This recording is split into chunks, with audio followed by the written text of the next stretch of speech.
दोस्तों मैं आप लोगों को दिखा रहा था कि इनके यहाँ बहुत ही शानदार जो आइटम है जिसको आप मिठाई कह सकते हैं, पेड़े है, बर्फ़ी है, भुजिया है और खीर वगैरह है, पनीर है, दूध है, घी है, हर प्रकार का प्रोडक्ट तैयार करते हैं। और ये एक डेयरी फार्म भी, एक स्कूल भी चलाते हैं जो इनके पिताजी के नाम से चल रहा है। इन्होंने बताया कि प्रताप आप इनके पिताजी का नाम था। और ये इस एरिया का सबसे शानदार और श्रेष्ठ स्कूल है। यहाँ बच्चों की शिक्षा पे, हर चीज़ पे, खेल पे, हर चीज़ पे ध्यान दिया जाता है, क्योंकि जो गांव का आदमी होता है वो खेल पे विशेष ध्यान देता है, क्योंकि गांव और खेल जुड़े हुए हैं आपस में।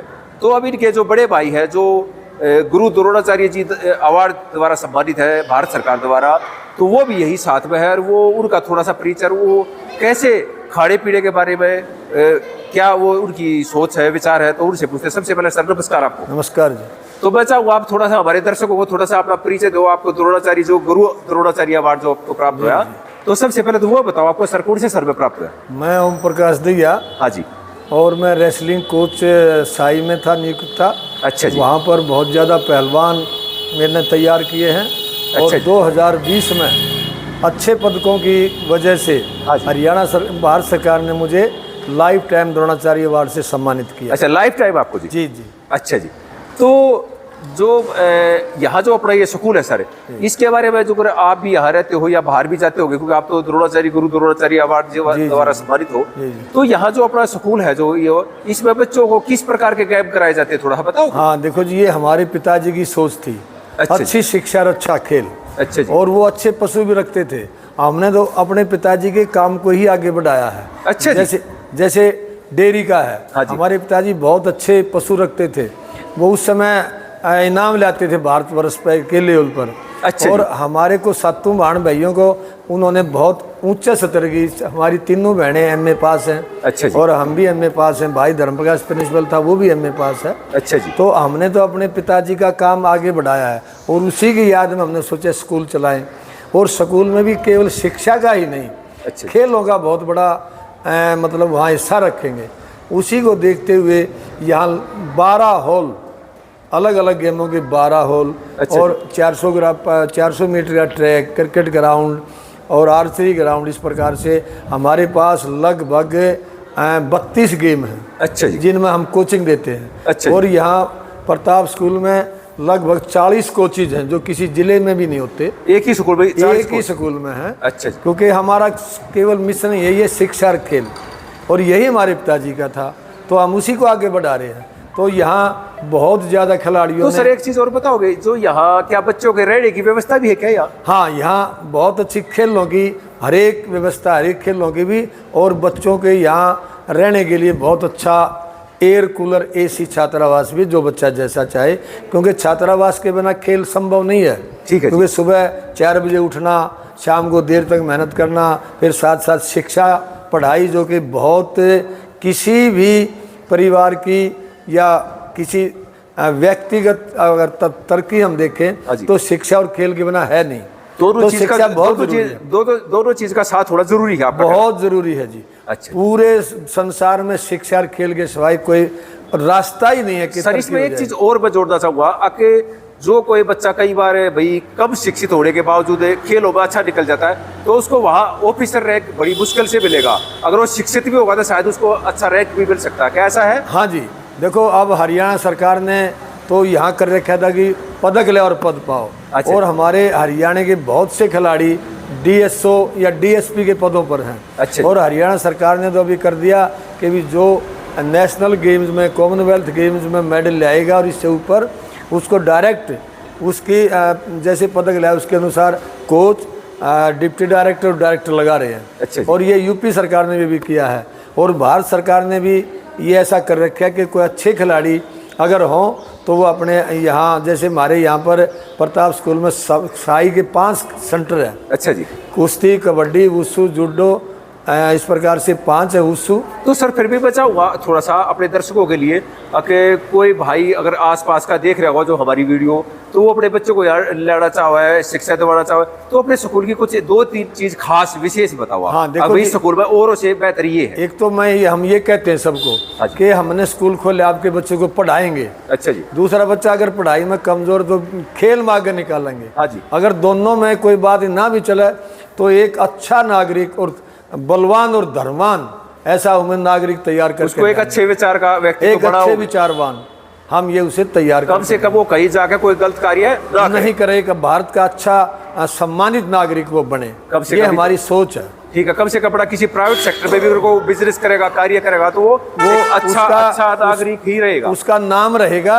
और वो हमारे बहुत से खिलाड़ी ऐसे जो हर जगह क्षेत्र में काम करे वो सम्मानित तो सर एक चीज और पूछना चाहूंगा मैं, अपने स्कूल से जो सबसे ऊंचाई पर जो खिलाड़ी गया है वो किस गैप पर गया और कहाँ तक पहुंचा, उसका क्या नाम था? हमारे जैसे हमारी एक विनेश है पहलवान, वो 2017 से पहले तो अपने गांव में करती थी, 2017 में यहाँ आ गई, यहाँ यूँ आ गई कि बहुत अच्छा सेंटर है। और उसके साथ साथ जैसे वो ओलंपियन है, राजीव गांधी खेल अवार्डी है, उसके साथ साथ प्रवीण है, एशिया के 2 मेडल हैं, और आंसू है वर्ल्ड का मेडल है, सीनियर एशिया का मेडल है। इसी प्रकार साजन है हमारा एक विद्यार्थी, उसके पास वर्ल्ड के मेडल हैं और नेशनल के 15-16 मेडल हैं। तो मतलब आपका कहना है कि अपने स्कूल से बहुत ही ऊंचाई पे बच्चे पहुंचे हैं यहाँ? हाँ, हमारे देखिए आप कितने मेडल हैं, ये एक बार यहाँ देखो, नज़र दिखाओ, ये जैसे लेवल, ये इंटरनेशनल लेवल है, नेशनल स्टेट है, तो इस प्रकार से ये सब आपने इसमें पूरा रिकॉर्ड डाल दिया जी? हाँ, वैसे ये गोल्ड भी लिखा है, सिल्वर है। हाँ, ये केवल इंटरनेशनल है ये। अच्छा जी। और इस प्रकार से इतने मेडल यहाँ अपने प्रताप स्कूल से निकले हैं। और ये सब यहाँ की खेल व्यवस्था, कोचिंग व्यवस्था, बच्चों की मेहनत, और यहाँ का जो जैसे आपने डेयरी है, हम डेयरी का तो सर एक बात, डेयरी की चर्चा फिर आ गई है, तो आप जैसे जो खिलाड़ी है, आप तो खिलाड़ी खुद भी रहे हो और आप बच्चों को भी तैयार करते हो, तो आज का जो युवा है वो कहीं न कहीं पाउडर, जिम का वगैरह वगैरह, आप क्या संदेश देना चाहोगे? जो बच्चा खिलाड़ी बनना चाहता है उसको किस चीज़ पर खाने में ध्यान देना चाहिए? ये भी देखो जी, हमारे देश में घी दूध से बढ़िया कोई खाना नहीं है। और जहाँ तक हम प्रोटीनों की बात करते हैं, जो दालों में है, और हमारी डेयरी में कोई भी आपने देखना, कोई भी भैंस ऐसी नहीं है कि किसी कमज़ोर हो। हाँ जी, बहुत अच्छी सेहत की हैं, और हम भैंसों को बहुत अच्छा चारा, बिल्कुल शुद्ध, और इस प्रकार से ही बच्चों में जो छात्रावास में है वो बिल्कुल शुद्ध, बिना खाद का गेहूँ। तो सर मैंने यहाँ देखा आपको भाई अपने जो अंदर बच्चे खाना खा रहे थे और काफ़ी सारे बच्चे एक साथ खाना खा रहे थे, तो ये खाने का क्या प्रोसेस है? मतलब ये जो स्कूल के अंदर के बच्चे हैं जो यहाँ हॉस्टल में रहते हैं, ये जो पढ़ाई करते हैं बच्चे, वह बच्चे, ये कौन से बच्चे हैं? ये छात्रावास में सभी पढ़ने वाले बच्चे हैं। अच्छा जी। ये छात्रावास में रहते हैं, कुछ बच्चे डेली अपने घर से आते हैं। तो इसमें इनका खाने में क्या क्या चीज़ खिलाते हो आप यहाँ? हाँ, ये देखो, खाने में ये हमारे सबसे पहले घी दूध, फिर घी दूध से बनी मिठाइयाँ, और हमारी बहुत ही प्योर होती है। तो सभी बच्चों को भी यहाँ खिलाते हो? सभी बच्चों को सुबह कितना ही भी दूध पियो, कितना ही मिठाई खाओ। क्या इसके लिए कोई एक्स्ट्रा चार्ज है? जो फीस होती है उसी में? नहीं, उसी में है, उसी में। जैसे छात्रावास में जो फीस ली जाती है, उसी में है, क्योंकि उससे हम संतुष्ट हैं, पीरियड संतुष्ट है। तो अभी मुझे जैसे पता चला था भाई सप्ताह में कुछ एक दिन विशेष कुछ ऐसा प्रोडक्ट, ऐसा कुछ बढ़ता है क्या बच्चों के लिए, या सप्ताह में सब एक जैसा ही रहता है? डेली चेंज होता है। कदे खीर है, कदे हलवा है, कदे और दूसरे प्रोडक्ट हैं। अच्छा, वो सारे घी से बने होते हैं। रसगुल्ले हैं, गुलाब जामुन है, बर्फी है, और खीर वगैरह, इस प्रकार के हम हर रोज चेंज करते हैं। और सुबह कोई कितना दूध पियो, उसकी छूट है? हाँ, छूट है। 2 किलो पियो, 10 किलो पियो। इसी प्रकार दोपहर दही है, कोई कितने पियो। फिर दिन हफ्ते में 3 बार पनीर बनता है, कोई कितना ही पनीर खाओ, क्योंकि हमारे पास डेयरी है, भाई सतप्रकाश बना रखी है, वहाँ लगभग 500 गाय भैंस हैं। ये सब आते हैं, बहुत ज़्यादा सब। तो सर ये जो आपके साथ है, ये आपके थोड़ा परिचय दोगे इनका? हाँ, देखो जी, मैं तो खेल को देखता हूँ, मैं यहाँ खेल निदेशक हूँ, और ये मेरा भतीजा है, ये केमिस्ट्री से दिल्ली में उससे PhD है। ये सारा शिक्षा का कार्यभार ये देखता है, कैसे पढ़ाना, कैसे किताब चुननी, क्या करना है। तो नमस्कार सर आपको सबसे पहले तो। नमस्कार जी। तो मैं चाहूँगा कि आप थोड़ा सा बताओ कि जो अपना स्कूल है, जो आप इसको देखते हो, संभालते हो, तो आप यहाँ जो बच्चों के बारे में है, जो यहाँ जो बच्चों की शिक्षा है और उसके जो बच्चों का जो लेवल है, कहीं जैसे आपका स्कूल का बहुत ऊंचा नाम है, पूरे क्षेत्र में ही आपके प्रताप स्कूल की चर्चाएं रहती है, तो यहाँ के जो बच्चे हैं, क्या उन्होंने कहीं जाके शिक्षा में स्कूल का नाम रोशन किया, ऐसा कुछ ऐसा है आपके पास कोई ऐसा प्रमाण जो अपने बच्चों को, और जो हमारी वीडियो देख आपके स्कूल वाले बच्चों को एडमिशन कराना चाहे तो आपके बच्चे कहाँ तक पहुँच पाए, ऐसा कुछ बताओगे आप? जी बिल्कुल।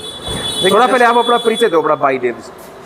जी, मेरा नाम है डॉक्टर सुबोध दैया, academic director Pratap school Kharkhoda. ठीक है जी, अब बताओ आप। जैसा आपने बताया, शिक्षा के क्षेत्र में भी बच्चों ने बहुत नाम कमाया है यहाँ पे। जैसे कोच साहब ने बताया, यहाँ की कुछ विशेषताएं हैं। 5 खेलो इंडिया के सेंटर हैं स्पोर्ट्स अथॉरिटी ऑफ इंडिया के द्वारा। ठीक है जी। 6 खेल नर्सरी हैं हरियाणा खेल विभाग के द्वारा। इसी प्रकार यहाँ पे नीति आयोग भारत सरकार द्वारा अटल टिंकरिंग लैब है, लैंग्वेज लैब है, और एक जो विशेष बात है, यहाँ एनसीसी की सीनियर डिवीज़न और सीनियर विंग है, जिसका तात्पर्य है बच्चे स्कूल लेवल पे ही बी सर्टिफिकेट प्राप्त कर लेते हैं। अच्छा जी। जी, तो ये कुछ ही स्कूल्स में। तो एक चीज़ और बताओगे सर, जो यहाँ बच्चों का एडमिशन हो कौन सी कक्षा से लेकर कौन सी कक्षा तक है? नर्सरी से 12वीं तक अच्छा है जी। जी, और जो यहाँ बच्चे जो हॉस्टल में रहते हैं वो कौन सी कक्षा के बच्चे यहाँ पर रखते हो? 4th क्लास से 12th क्लास तक वो यहाँ रखते हैं जी। तो क्या उनका जो चार्ज वगैरह वो भी बता पाओगे अभी आप, क्या नहीं बता पाओगे? हॉस्टल का चार्ज है जी 13,000 रुपये पर मंथ। लेकिन क्या जो छोटा बच्चा उसका भी बड़े का सब सेम है या अलग अलग है? जी सेम है सब। जो इंक्लूड करता है यहाँ बच्चे का रहना, खाना, स्पोर्ट्स कोचिंग और क्लोथ्स वॉशिंग। जैसे हाँ बताओ। जैसे कोच साहब ने बताया जी, स्पोर्ट्स कोचिंग यहाँ NIS क्वालिफाइड कोचेज के द्वारा स्पोर्ट्स कोचिंग होती है। अच्छा। ऐसा नहीं है कि भाई रेगुलर PT करा दी और इस तरीके से, नहीं, प्रोफेशनल। तभी तो इस स्कूल के बच्चे जो है बहुत ऊपर तक पहुंचते हैं। इसका कारण भी यही है, जैसे सर ने बताया भाई 40 कोच है जी अलग अलग सब्जेक्ट के। तो हाँ आप बता रहे थे, तो जो ये जो बच्चों की आपने फीस बताई 13,000 रुपये पर मंथ है, पर मंथ है।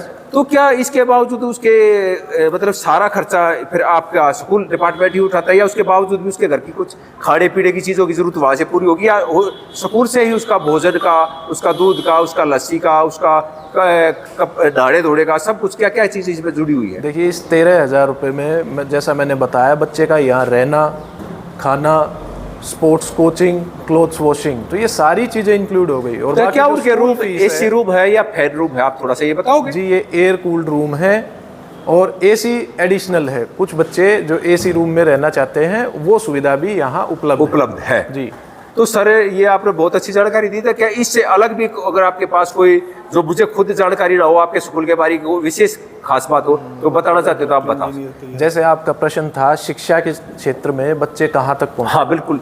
तो यहाँ से अनेकों विद्यार्थी MBBS किया, IIT में सिलेक्शन हुआ और सीनियर साइंटिस्ट बने। तो अनेकों विद्यार्थी हैं जी, लेफ्टिनेंट पद पे सुशोभित किया। तो सर एक बीच में पूछना चाहूँगा, तो ये जो स्कूल है ये हमारा कब से चालू हुई है, कब से? ये सन 2000 से है। सन 2000 से इसकी शुरुआत हुई थी। अच्छा, एक और विशेष बात मैं आपको बताता हूँ। एक मिथ रहता है कि भाई एजुकेशन और स्पोर्ट्स एक साथ कैसे। मैं 2022 का रिजल्ट आपको बताना चाहूँगा। हाँ जी हाँ बताइए। छात्रा अपर्णा, नॉन मेडिकल स्टूडेंट, 81.6% और मॉस्को ओपन में गोल्ड मेडलिस्ट। अच्छा जी, ठीक है जी। बहुत शानदार, बहुत। छात्र अक्षित तोमर, हाँ जी, 77.6% कॉमर्स स्ट्रीम में और एशियन कैडेट जूडो चैंपियनशिप में 5th पोजीशन। छात्र सुमित आर्ट स्ट्रीम में 94.6% और यूथ बॉक्सिंग चैंपियनशिप में ब्रॉन्ज मेडल।